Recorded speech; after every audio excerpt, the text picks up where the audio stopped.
گنجینه در این عالم ویرانه نماز است. توحید بود باده و پیمانه نماز است. بی سجده به درگاه خدا راه نتوان یافت. گر کعبه روانی در آن خانه نماز است. گنجینه در این عالم ویران نماز است.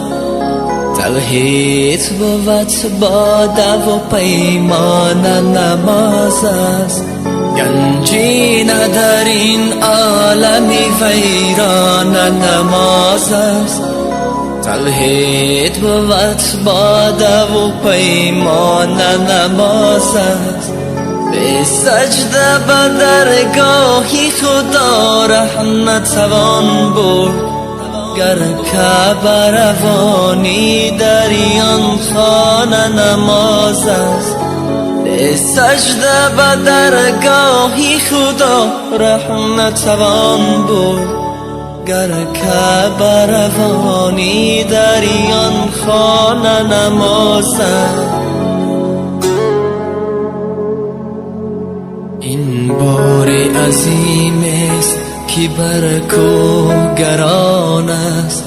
این نور درونی دل عشاق نهان است.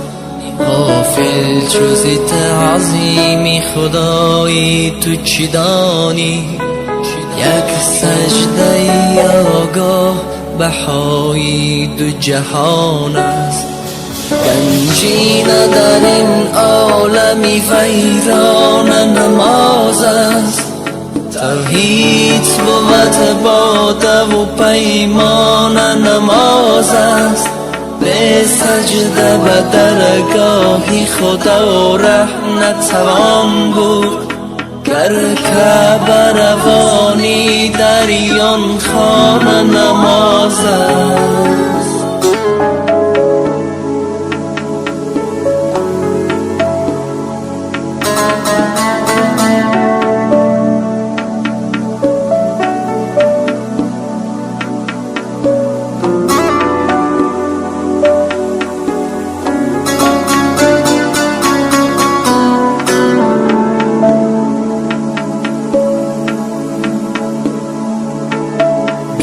در دل تو درد و غمی عشق خدا نیست.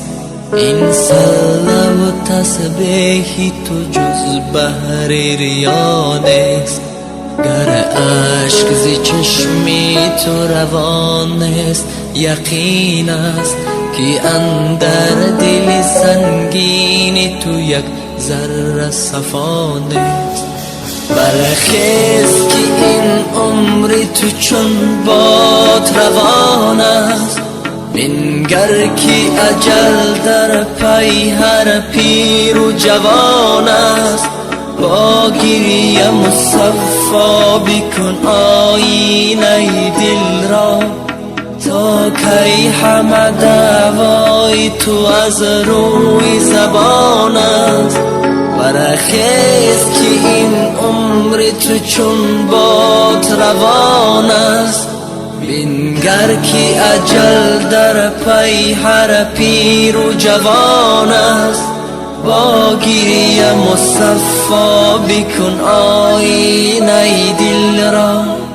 تا کی همه دعوای تو از روی زبان است. این بار عظیم است که بر کوه گران است.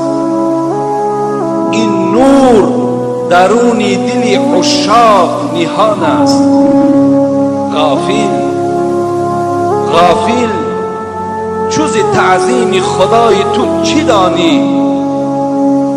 یک سجده آگاه بهای دو جهان است.